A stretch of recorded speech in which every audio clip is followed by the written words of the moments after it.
It all started with a simple act of kindness and turned into a full-on war with the most entitled HOA Karen I've ever met.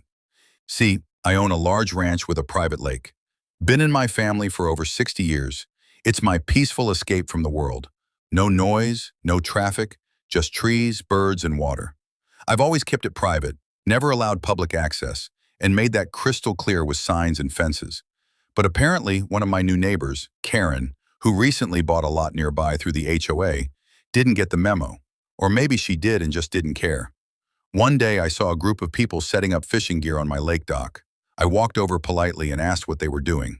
One of them said, "Oh, we booked this lake online. It's part of the local nature experience. The listing said private lake access with mountain view, pet friendly." I was stunned. I hadn't listed anything. I don't rent, and I definitely don't allow strangers on my property. I asked who posted the listing, and they pulled it up on their phones. You won't believe what I saw. Photos of my lake, my dock, my ranch from an angle only a nearby neighbor could get. The host name? Karen D. Yep, HOA Karen had listed my lake as part of her extended backyard experience on a vacation rental site. So I went over to her house calmly and confronted her. She didn't even blink. She just smiled and said, "You have such a beautiful lake. It's unfair to keep it all to yourself. I figured sharing it with guests would boost neighborhood value. And hey, they only stay a weekend."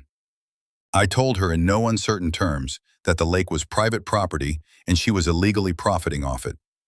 Her response? "Well, maybe the HOA should have a say in that. You're just being selfish." That's when I decided enough was enough. First, I sent a formal cease and desist. She ignored it. Then I filed a complaint with the vacation rental site. Her listing got taken down, but that didn't stop her from directing guests to access my lake through her backyard. So, I did what any reasonable ranch owner with a bit of cash and a lot of patience would do. I waited. Just a few months later, her adjacent lot, which had the only walking access to my property line, went up for sale. Guess who bought it? Me. Cash. No negotiations.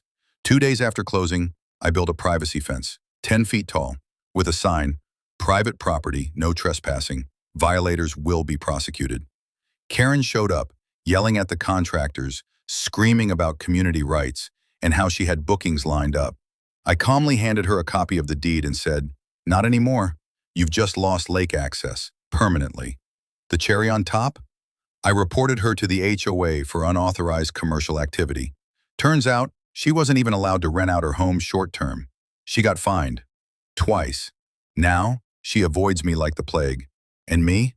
I enjoy my peaceful lake every morning with a coffee, a kayak, and a big satisfied grin.